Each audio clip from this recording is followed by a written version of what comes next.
Whaalofa Samoa. APAAU o le TALALELEI mo oi. Soifua manuia le nei aso fou. O le uti.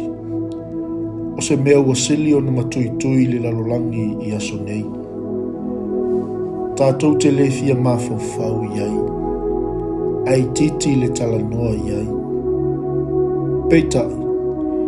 O le oti o le mea monia I le mawhai o na alu ese I so stangata soifua.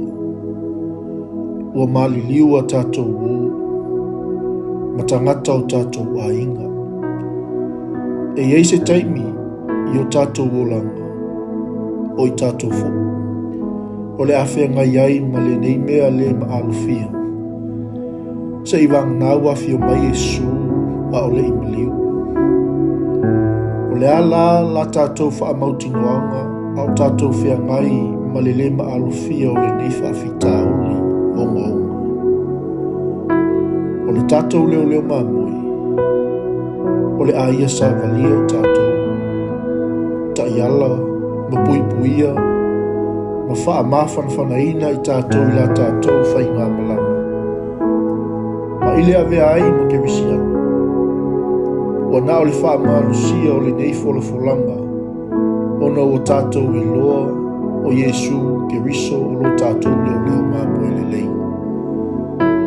Ma ua ia sa vali o tātou luma I wha mauti noa, mai ai tātou o la tātou sa valinga I le vano le oti. E le iu I le oti, a iu I le mamalu. E ui lava ina o sa vali I le vano le ato le oti.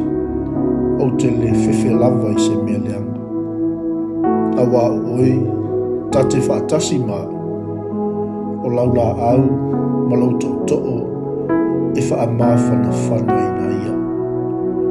Yesu ke risoi, loo leo leo ma moe ma le whao. Whaaftai o te le tau na wau ma le oti. O te wawa ai mo lau taitainga ma whaalongo atu I lo sifu. E taitai au I le vanu pongi sao le oti. Ma au mai au I lo wafio angpa ia ma le mamalu. I le manu ma lo ma le oli oli. I le suafo Yesu wala tuaila mātou te talo ma le mautinoa.